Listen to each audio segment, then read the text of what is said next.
My name is Jill. I am lead animator here at Keoken. Started with Julia and Jeremy, two of my former colleagues. We are formerly known as the 3Js, which is a Dutch band. I like the band. You do? Yeah. Well, we're the next big hit in Keoken world, at least. Well, my main responsibilities is overseeing all the animations, also doing a lot of animations because we're a relatively small company. Mm-hmm. So there's a lot of responsibility on that end. And it's just me and our other animator, Daphne. And we both tackle the animation side of the games for Keoken. So with the animations, right, you need you need art as well. Do you make that as well, or do you work together with somebody who makes that? How does that come to be? How do you make like a person or a prop that you want to move? One of the things as an animator that you have to really get used to is creating and developing a tough skin. Mm-hmm. So because as an animator you're involved in every step of the way. You have to see it like this. Every discipline has, their task for a certain part of a character. So you have the rigger who creates the bones, but before that you also have the character artist who creates the models for the characters. Yeah. And there are, like, if you take it to AAA, you have people who just do the clothing alone and stuff like that. And as an animator, you really have to safeguard every step of the way, because at some point all that stuff gets put on your table. Me personally, I'm also a rigger because of the small company size. I also have to rig, and that's basically the process of putting bones into the 3D character, so we sort of can puppeteer them. Yeah, so you can say like, oh, this part needs to be able to move like this. Yeah, exactly. So it's basically the skeletal frame of a normal human being, but then digital. So we can move them around. In other things than human beings sometimes. Yeah, definitely. Yeah. So everything is always based from realism. That keeps it easy for us to do. In Edge of Tomorrow, you have this weird creature that sort of like it's just a sphere with a lot of tentacles, right? Mm-hmm. And it can like extend and coil and do stuff like that. So, definitely for riggers, there are some challenges, but for our games, we generally tend to keep it in the safe spot, and that's humans. And we all know humans. We have the bones, so we can count them ourselves and we can put them on the right spot. But to tail back to what I was about to say about the animation, you really have to safeguard everything, because at some point it will end up on your table, and you will have to work with everything that you got given by the other disciplines. If it's like rigged wrong, then you can't animate it. Exactly. Right, and that's definitely, like you mentioned a funny thing here, like riggers and animators always have to work together. So it's definitely a process of iteration. So 9 out of the 10 times it will come back to the rigger and say like, well, I really wanted to do this. I really wanted to extend the jaw open for a certain shot, and I really want to have that flexibility. So at some point you have to say to the rigger, like, yo, can we please put this in? That's something that can happen naturally, but at some points of the stages, so for example when the character is being created, it's always a good thing to just talk with the character artists to make sure that some things that they want to create, you actually say, well, this is easy to do and this is going to give a lot of challenge, and that's a little bit of scope management that you have to do beforehand. What was like the hardest thing to animate in Delivers Mars? One of the hardest things to animate is a believable performance with the humans, especially in terms with, we go to space, spoiler alert, and you have to interact with your co-astronauts. Yeah. And sometimes tensions rise, or you have these moments where they interact with each other and they sometimes touch each other physically.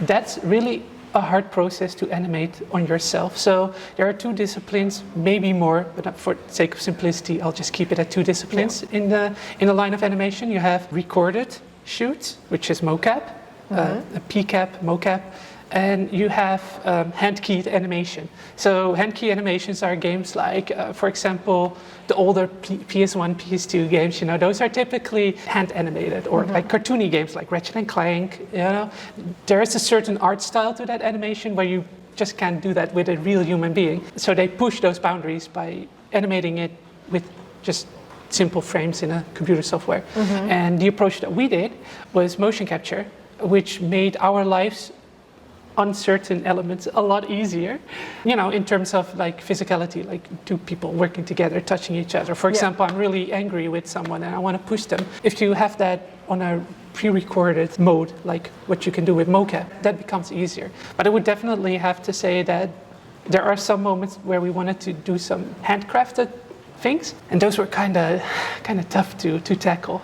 So if you have like things that are motion captures, do you still need to like adjust things manually then? Of course, always. You can prepare as much as you want, but you will always come across certain moments where you just want to do something later at the stage, you know? So you can imagine somewhere in October of 2001, we had some motion capture shoots. So we shot everything in one go. We had actors, you have to pay them, you know, it's pretty expensive to do that. So at some point you have to wrap that up, because otherwise you can keep on doing that for months, but you'll run out of budget quite easily, right? So at some point you just have to make do with what you have, but sometimes you want to push the boundaries, and that's the point where you have to be creative and come up with creative solutions to get to a point. Whether that's be to talk with narrative, to say maybe we could change the camera angles so it works a little bit better. Sometimes it's just on our table as animators, and we just have to make some custom animations. Yeah, because you have also like this part in Delivers Mars where you're flying to the space. Yeah. You can't do that.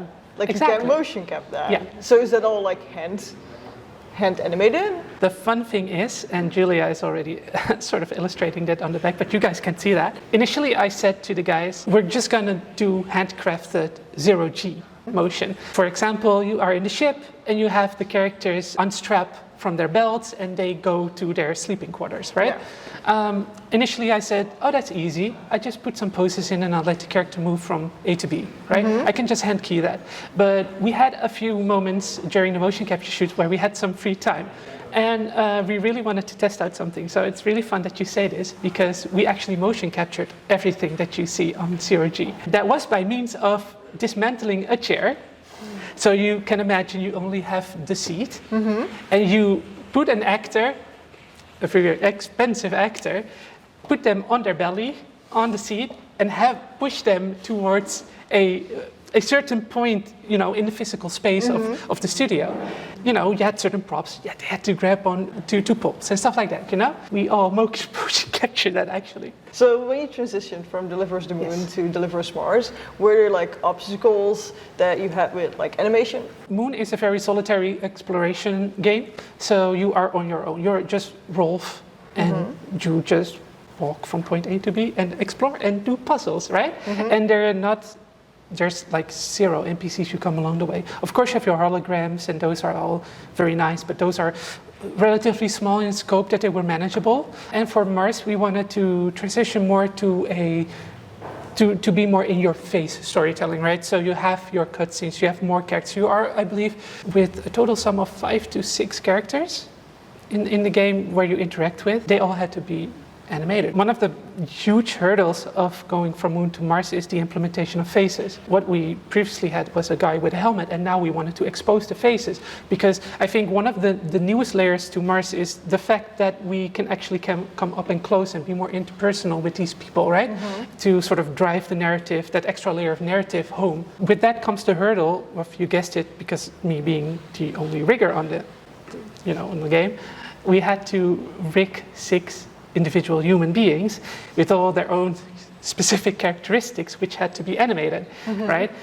So that was one of the hurdles that we had to overcome. And along came a slew of new techniques that we learned along the way that we wanted to implement. Times-wise and team-wise, that was really a struggle to get right. But in the end, I personally think that we managed to meet the quality that we wanted to push for Mars. The main character starts out as a kid, right? Yeah. Is it like a challenge to make the same character as a kid as make them as an adult? Definitely. One of the fun things about the motion capture shoot is that they both are played by different actresses.